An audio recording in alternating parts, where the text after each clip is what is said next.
So hello and welcome along. This is the Wedding Help Podcast. It's episode 3. It is your podcast all about weddings. And of course, it's brought to you by Wedding Help NI, the biggest platform in the country. And of course, you can find out all the information at www.weddinghelpni.com. Episode 3, and our guest is Donna from So Handy. Hello, Donna. Hey, what's a crack? How's it going? Good. It's nice to have a day off. Isn't it? Not sitting on the sewing machine, sitting on a nice comfy chair and stuff. So Alterations, how did it all start? Even take us right back. What took me into a needle and thread for a living? Exactly. Take us right back. Way back, my grandmother taught me how to sew when I was about 6. With an adult's hindsight, I can now look back and go, what she was doing was teaching me to sit still for half an hour. Right. Because I would still be, buzzing here, there and everywhere. Yeah. As an adult, I can now recognise that. Having said that, I only went full-time at it about 10 years ago. Yeah. I was a civil servant in a past life. So. We'll not say anything about that. No, We'll please not don't. even touch on it. I took the plunge and went self-employed. I've always sewn, always done bridal work. Took the plunge in 2014 and decided when my grandson was born that I would go self-employed, so I would have so much more free time and do all of that, and learn very quickly that just doesn't happen in the wedding world. But self-employed in the world, you get no time now. No, 18 and 20-hour days, and you just sort of think, no. Having said that, I wouldn't go back. I wouldn't come out of the business at all. So whenever you started, you were doing it a bit before 2014. You were doing bits and pieces, but then in 2014 you really had on it and made it into like a business. A proper business, yes, a proper business. And how did you find that, setting it up and stuff? Was it difficult?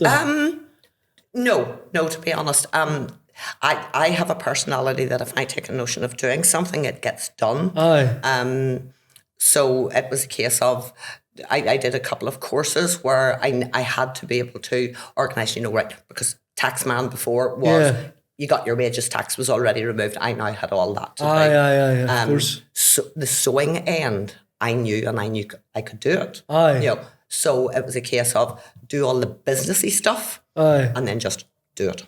And I suppose that confidence as well, because even if you're dealing with somebody's wedding dress, it's like, it's such an important item. Like it's I can't even stress the importance of what it is. And I mean, a lot of the dresses, and it doesn't matter where they're bought. And any seamstress will say this: it doesn't matter whether you bought it and it cost you £50 or whether it cost you £5,000 or £10,000. It is a bride's wedding dress, and we treat them with that respect, regardless. Which is why we're all insured.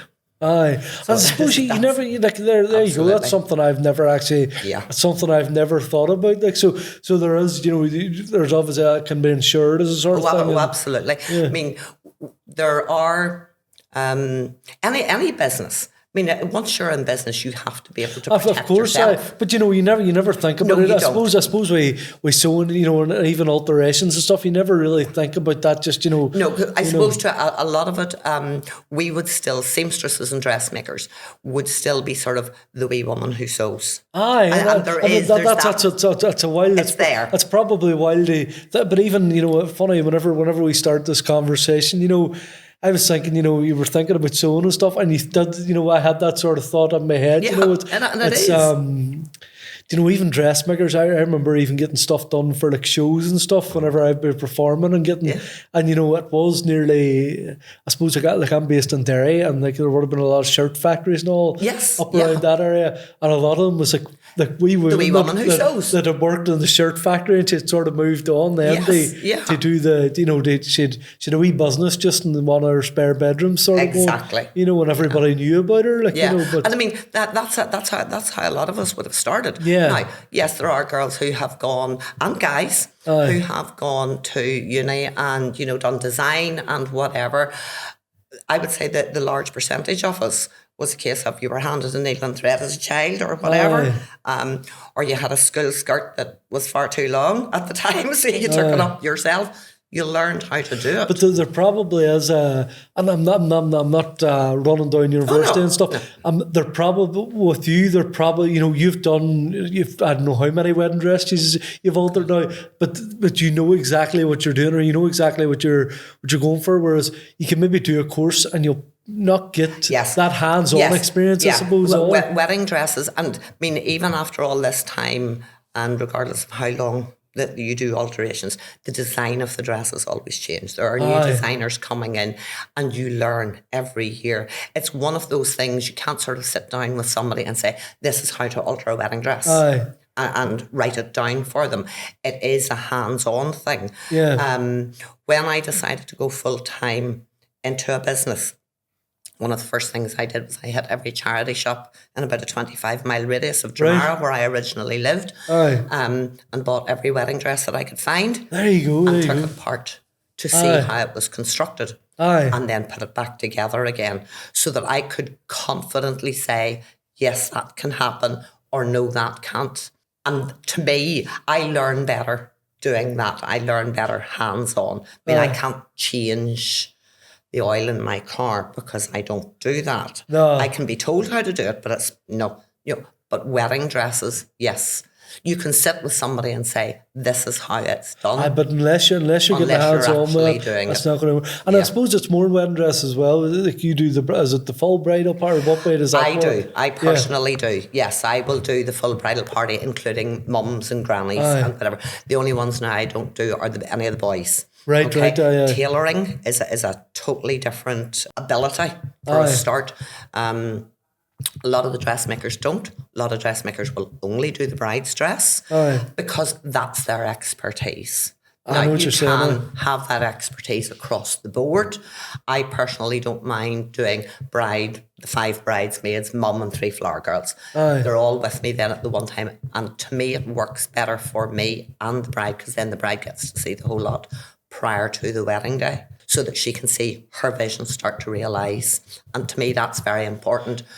Turning up in the morning of a wedding and a bride going, this isn't what I imagined. It's not what I want for any of my brides. But I think even whenever you're going shopping for wedding dresses and stuff, it can be like a stressful sort of. Absolutely. And I suppose then you're the sort of fallback person, because you're able to maybe fix that to the way whenever a bride goes into a shop or something and. They say that, you'll just fall in love with that, you'll know but it might not fit perfect, it might not be. 9 times out of 10 it doesn't. So, it is that sort of thing, and I suppose you're buying it off, it's not going to fit perfect and you need it to look perfect for that day. There's photographers there, there's videographers, you want the thing to be perfect. I mean, we are blessed now here in the north of Ireland with exceptional bridal boutiques. We really are. And the girls know their stuff. Dresses, I mean, they can be bought off rack, and it means then that they are getting an absolute bargain off a dress that maybe has a bit of damage, maybe the zips bust, maybe things like that. Now, those shops will be able to say, your seamstress can fix that. So is that what they mean then whenever they say, I know maybe the bridal shops, off-rack. So off-rack. Off-rack, they can simply go in, the shops will do the whole, maybe a January sale or a summer sale, where they are moving certain designers out of their boutique to bring new designers in. So the dresses that they have, they're selling them off. Yeah. Okay, but those dresses have already been tried on as samples. So there's maybe a bit of damage or beads missing or whatever. Every seamstress in the country has a magic box that carries lace. Is there anything now, even whenever you're saying that, is there anything then that that's brilliant that a bride can come, but is there anything that you would say that, maybe don't touch that, or maybe, to a bride that's maybe get on a shop and they're seeing something, and they're saying, maybe somebody doing alterations could fix that, or is anything sort of fixable? No, everything's fixable. It is one thing that I have always stood by, is the dress that can't be altered doesn't exist. Yeah. Simply, yes, they are very gorgeous gowns and they are very expensive gowns, but at the end of the day, they are very fancy fabrics sewn together with thread, and if it has been sewn together, it can be taken apart. And what about sizes and stuff? Do they have to, that's probably something that they need to be... Yes, now, and that's one of the reasons that we would always say, book your seamstress early, but I'll come back to that. No, That's a definitely. biggie. That's a really We'll touch huge that. biggie, And right? I know that's a biggie because you know what? Yeah. I see it so much even on the wedding help. Yes, NI and that's page. usually me. No, but you see, like I see brides putting up wedding 3 months out, and I'm clever enough to know that That's a struggle. That's going to struggle. You've missed the boat, or you're Yes. near now. So I Yeah. know. But go back to what we were saying there. The dresses, a lot of dresses, yes. A lot of dresses can be let out. A lot of dresses then can be upsized, which means you can take maybe what is a size 12 dress up to a size 16, possibly even an 18. But the design will change. Right. And because we're having to then add bits in or do certain things to it. Now, as long as the bride's comfortable with that and is okay with that, then yes, that's okay. See, I never would have thought you could do this. So there you go. But if you're not going to take a size 4 dress up to a size 24. Yeah. Because that's a whole different ball game. Nor would it be financially viable for the bride to do that. And I'm quite happy to say to a bride, yes, you're going to save on buying the dress.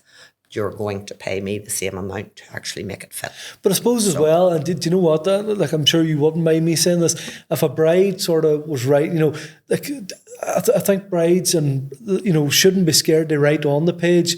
Is this possible? Because one of the seamstresses on the page will be able to say, yes, it is. Yes, it is. Or as you say, you'll not take a 40, a 24.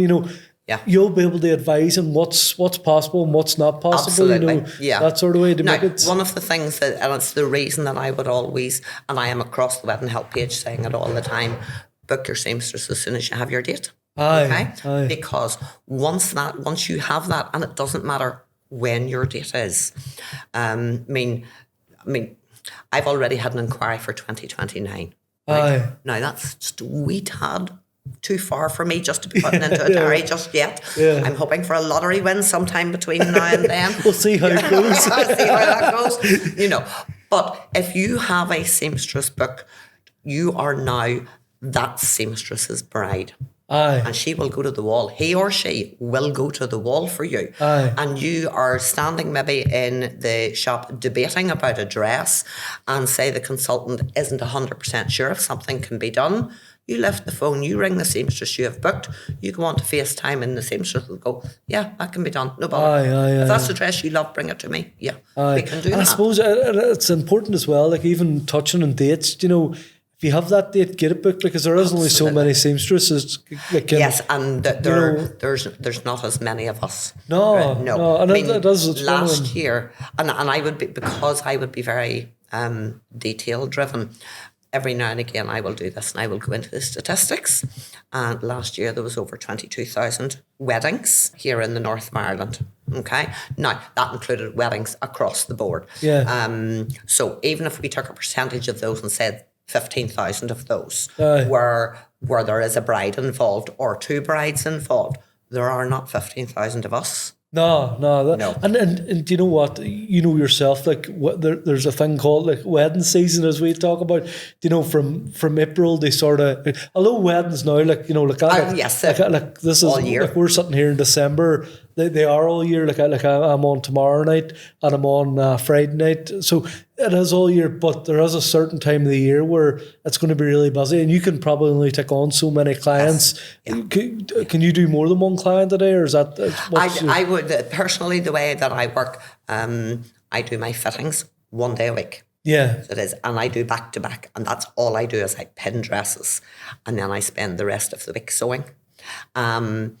So if I have brides coming in where I maybe have 8 brides in one day and 3 of them need very little, I'll have those 3 dresses done within one day. Yeah. But if those 3 dresses need a complete rework, it could take me 2 weeks doing those. So it does. So there is... the amount of hours that I sew will depend on what a dress actually needs. And I suppose that then as well, you can't tailor a package to that. As such, you can't tailor a package. Like whereas I might say, right, this is an after meal 1 hour package with entertainment. And there's price. That's my price. You can't really do that. Like, the only thing I'm really is maybe travel, but with you could spend hours and hours on a dress. Oh, absolutely. To get it the way it needs to be. And an awful lot of the problem is now, and I understand why the brides query it, they will contact or come onto the page and ask about the cost of alterations. Okay, they have us booked based on their wedding date, which could be 2 years from now. Now, the bridal shops are saying to them, no, you're a bit early coming to look for your dress yet. Come at the start of the year or come next summer. So a bride doesn't even know what her dress is going to look like. So, and because of the number of designs out there, every dress will require different alterations to that specific bride.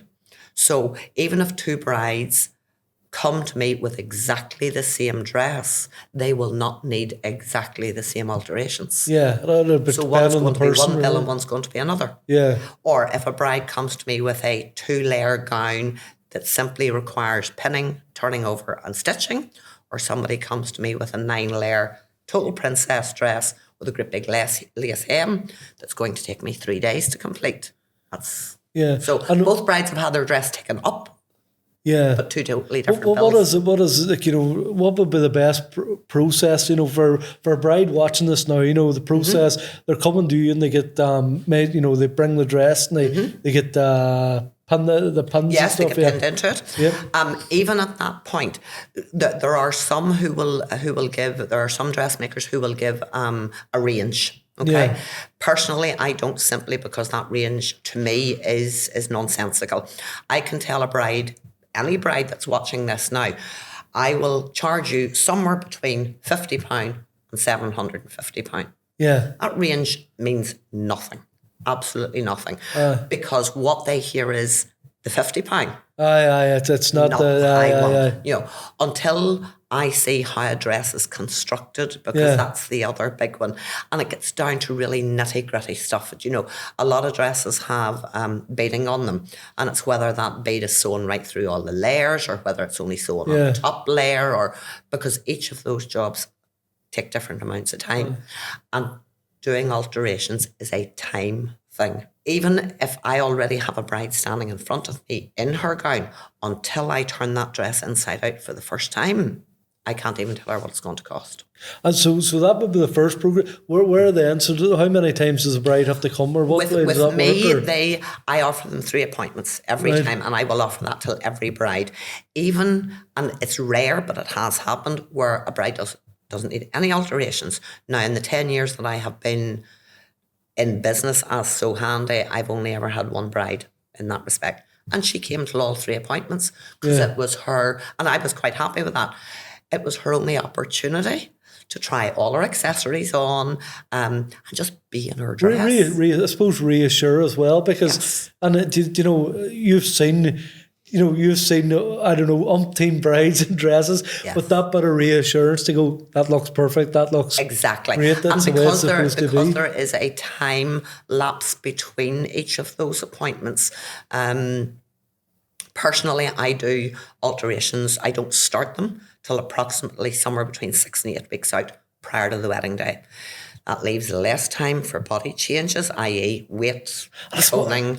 You know what? That's probably a big one as well, because brides, huge one. Brides are, they want to look this way in their wedding day, and maybe it's not always, it's not always achievable. You'll achieve so much or something, Well, I'm trying to watch my work as much as possible. An awful lot of it is when the girls come to me at the very start, and we put them into their gown. Now, if they've ordered a gown in, because there is the slight misunderstanding that you are measured in a bridal boutique for your dress, and it will not require alterations. That's wrong.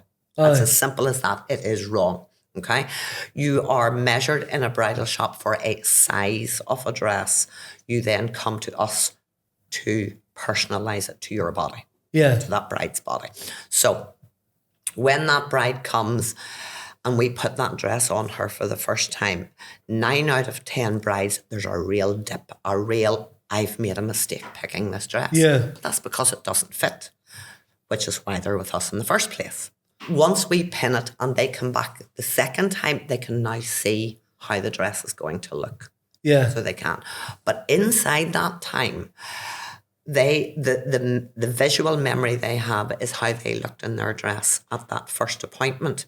And 9 times out of 10, and I don't personally like using the word, but the brides will use it and they will say, I'm fat in this dress. Aye. I'm thinking, not even sideways fat. You know, Aye. the dress is too big. So it is. But what they do is then they go away and they go on to like a healthy kick for a fortnight and then come back, and the work we have done has now been negated. So we have to start again, which is why I give every bride. And then I suppose that's really thing. And you know, it's such an important thing. Like it really, you know, it really is for a bride. You know, it's their big day. They're coming along. Their dress. You know, and it is. You know, you want it to be perfect. These are photographs. I mean, if you're paying a professional photographer, you want those pictures to look right. And if the dress is not right, I mean, yes, I know it's about the person you love and you're marrying the person you love and all the rest. And I will be the first one to say there isn't a woman in the country that goes, what was her dress like? Right? You know, but it's even it's become like, you know, I talk about this all the time. Like, you know, like social media and all, we're all very conscious of visual. It's visual. You know, everything's out there. And if a dress isn't right, it's noticed. Yeah, it is noticed. It really is as simple as that. If a dress is too big, if it hasn't been put on properly, and that, believe it or not, is a huge, huge thing. A wedding dress is like no other dress that a woman will wear, or anybody will wear. There is a way of putting them on properly. Yeah. And if it's not put on properly, it's obvious. And you'll be able to advise brides and all that too. Like, is there any extra sort of services that you? Yes, and it's one of the ones that I do. I will do a dressing service. Right. I will go out on the morning of a wedding and actually dress everybody that's there. That's probably really. I'm sure is that really popular? Oh, absolutely, and I love it. I'm sure it is. You know, because it's. And I don't only do it for my own brides. I will do it for any bride now that wants to book me. And it leaves it then that a bride knows, and I can take that service right through to the professional photographs. It allows the photographer then to concentrate on what they want to do. Get that list of photographs or put them in a certain spot or whatever, and I will make sure. And as you say as well, I suppose a bride looks at that wedding dress in the morning and, you know, I'm not being funny, like, you know, her mother might be there or other people might be but you know exactly what what you're doing to make that look perfect and to make it sit the way it's supposed to sit. And not only that, but the timings that all go with that, because it is a myth that is sold out across social media that, you know, you have your bride tribe. And your bride tribe are going to steam your dress for you, and they're going to help you put you into your dress, and they're going to, you know, do the playlist for you, and they're going to do all that. Okay? Yeah. And to a certain extent that happens. But I think as well, like even like, you know, say that was your bridal party or something, they get caught up in their own. But they do. But and it's not their fault that they've stuff that, you know. I mean, if you have if there's two bridesmaids, one sitting in a makeup chair and one sitting in a hairdresser's chair, and the dress still hasn't been steamed and the taxis are sitting outside. It's just not possible. It's like, not do you know possible. what I mean? You know. So I have to say now, I thoroughly enjoy that, and I will do that right out across the island of Ireland. So and it's good to have somebody from an outside perspective, you know. Yeah. You know that, because at the end of the day, in the morning of the wedding, everybody in your house that's going to that wedding have themselves to look after. Yes. You know, so you're coming in as an outsider. You've got a job to do. That is your job. Yes. So that's the important thing about it. Yes, I mean, as a member of the family or whoever's in the house, they are emotionally invested. Yeah. In that day. That's exactly what I was looking. Exactly what I was looking. For me coming in, I am professionally invested to make sure that everybody is going out of that house exactly how they should look, exactly how the bride envisaged everybody to look, and on time. That's the biggie, because not being on time totally throws the timeline for the rest of the day. And that's so important too. Like, you know, extremely. And like I can't emphasize to brides how important that is. Timing on your day, because that leads then to your mills are running late. You maybe have in your head like there's more than enough brides tell me, I want you to start at 7:00, and I go, that's grand. The band will be setting up behind me. But really, if one thing runs behind in your day, if you don't get seated at this time, everything just runs behind, you know. And especially if you have a winter wedding where, now, I know nothing about photography, but I have, on the wedding help page, I will see the photographers, you know, where somebody has said, you know, I'm having a winter wedding. Should I have my ceremony at 12 or at 2? At 2, yeah, exactly. And photographers will come in and go, if you want certain photographs, if you want photographs outside, go with the earlier time. Yeah. So that's obviously important. But I mean, if a bride then is not walking out of the house until 12:30 for a 1 o'clock wedding and still has to travel 40 minutes. And you've all these Everybody things to take, you've all these things to take in, like, you know. Yeah.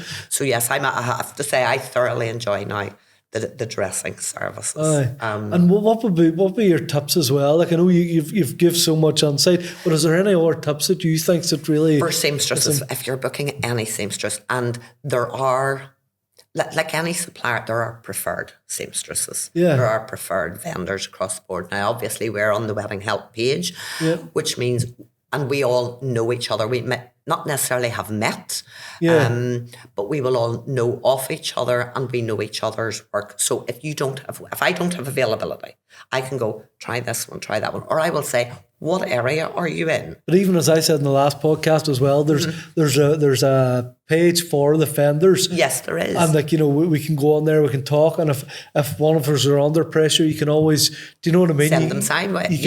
You can tell an our vendor here, if you got available, you know, we have that wee community ourselves as well. Yeah, and you do. And not only that then, but if something, and especially with seamstresses, I know this is going to sound horrendous, but you know, if one of us, if we break a finger or a wrist or an arm, that's us, we stop. It's as simple as that. We have to stop to have those other vendors to be able to go, you know, look, this is what has happened to me. I have 5 brides coming in over the next 3 weeks, 4 weeks, whatever. I need somebody to take them. We know that those other vendors will step up and do that for us because they know we will do it for them. And things can happen like that. That's just life. Like. But then that is also then where insurance comes in. Yeah. It's that. I mean, and I know it's one of the things that I do constantly talk about, making sure whatever seamstress you use has insurance, because we all store those gowns between fittings. Yeah. So it's not like a bride gets storage as well. That's something I always see with brides. Is that a service that you offer, or can you recommend? I will store for my own brides. There's no point me storing for anybody else. No, of course not. Of course not. And yes, but again, I am one of the seamstresses who uses contracts. Yeah. And I will not even put a pin into a dress until I have a signature on a contract. Yeah. Now, I know that some people are very like, I mean, all you're doing is, you know, making it fit or sewing it or whatever. But if somebody's paid so much money for, you know, there's dresses that cost, you know, the price of thousands. You know what I mean? Yeah, but it doesn't only just protect the bride, it also protects us. The story is from across the water. It didn't involve any Northern Ireland bride and it didn't involve any Northern Ireland seamstress. But bride, because we all tend to be in sort of groups with seamstresses around the country. Bride decided that she didn't want the train on her dress, so it was removed. Come back in for the second appointment and went, "Where's my train?" Yeah. And the seamstress said, "You wanted it removed," and the bride went, "No, I didn't." Oh my goodness. Right? Aye. No, that's a she said, she said. Aye. Okay. And what do you do there? Well, what do you do? You know. Okay. How that panned out, I don't know. Aye. A bride comes into me, they sign their dresses into me. I then pin a dress. I tell them, this is what I'm going to be doing to this dress. You agree with this? You watched me pin it. I talked you through it. I need your signature. Yeah. And that puts those items onto my business insurance. But that's so much safer. Like you know, it's so much safer. Yeah. And even, you know, like for brides getting married, you know, you're spending so much money, so they have the things done right. Yeah. I mean, insurance is one of those things. I mean, 2020 taught a lot of us a lot of lessons. But one of the things people buy insurance. I mean, you have car insurance just in case. You go on holiday, you buy travel insurance just in case. Seamstresses, we buy insurance just in case. Yeah, of course. Now, because for a start, we're not all, some of us are home-based. Yeah. Okay, some of us work out in units, some of us work directly with a boutique, who are then transporting dresses. So you put dresses into your car and you travel 30 miles and some clumping right you off. There's dresses in the back of your car that you are responsible for. Of course. That's what insurance covers. And it's one of the reasons that I would be very vocal. If a bride does write on the Wedding Help NI Facebook page, you know, ask advice. Like the page is there. The page is there for advice. Yes. And then, you know, I'm sure one of the seamstresses that'll come on and they'll be able to advise you on that. And then, you know, it's only a matter of going to the website then and booking them in. Booking them in, yeah. And I mean, absolutely. And that's one of the reasons, though, that also when you're booking a seamstress, okay, why you need to book us in advance. Yeah. Way in advance, okay? That we're now coming up to the end of 2024 and there are very few seamstresses who don't have open and ready to book up as far as 2027. Yeah, so it's there. There's a lot of us. 25 is already closed. 26 is already closed. Yeah. Now, I'm one of those ones where I am only taking alterations bookings from 2027 onwards. So that just shows us. If you have a wedding date in 2027, now's the time to book. And where can people find your links on social media and stuff? They can find me Instagram and Facebook. And they find me as so handy.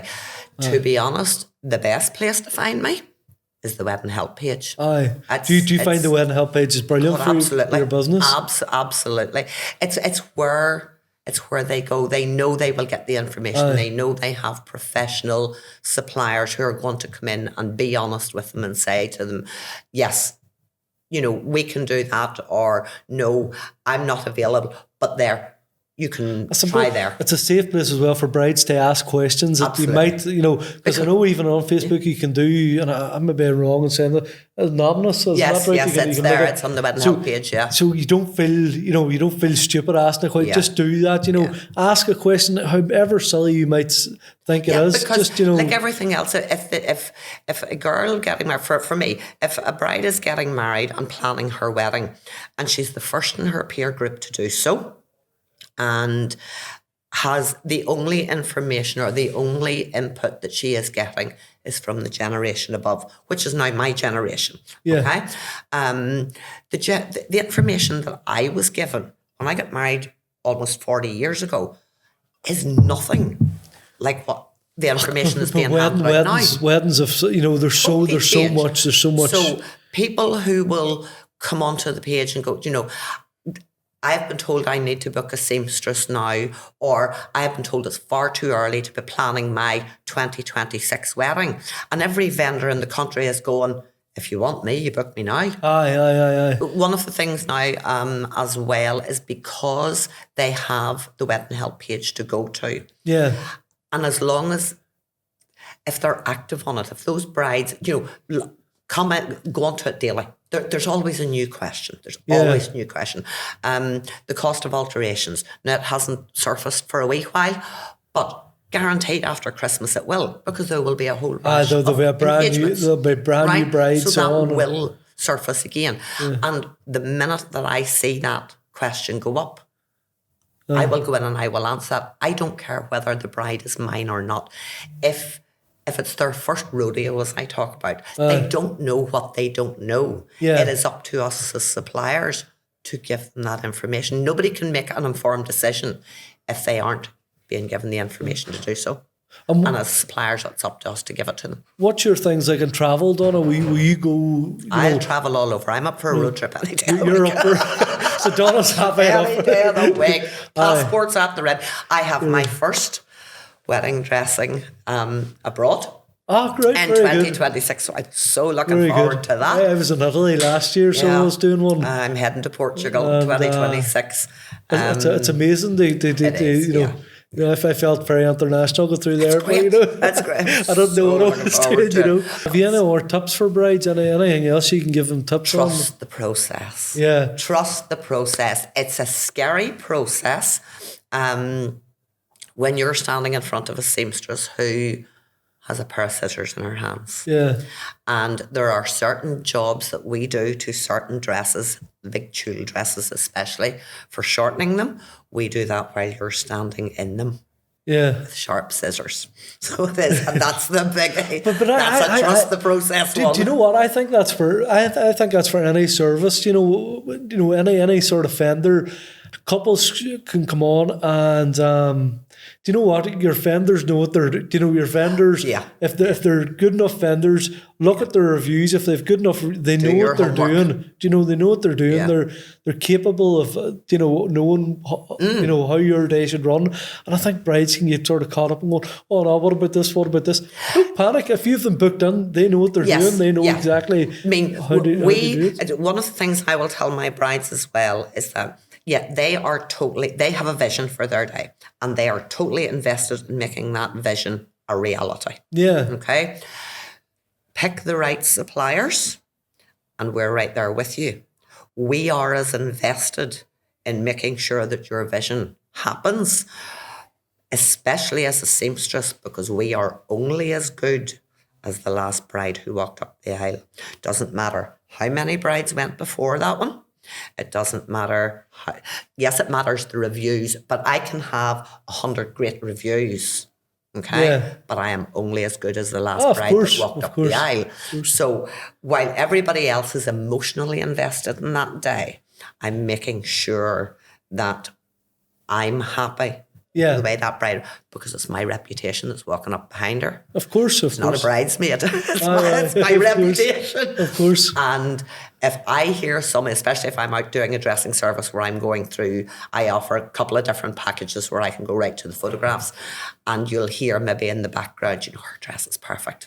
Yeah. Yes. And you've won at that stage. Yes. That's your one of the things. She was one of mine. I think we've covered lots. And do you know what? I think it's a brilliant episode for brides, because you've touched on so much and give them so much information. There is a lot. But as we said, alterations. don't be scared to go onto the Wedding Help page. If you have a question, ask it, and one of the seamstresses will be there. They'll be helping. Yeah, and of course, absolutely. I should say as well, Donna, you're an award winning.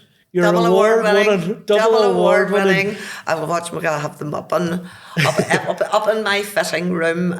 Pictures all over the place too. It was a brilliant night, wasn't it? It was amazing. It was the best So awards it was night. the wedding help awards night in Le Mans Hotel. It was, do you know what? a The room brilliant of night. class. It was I'm just, looking forward to next year's already. I know.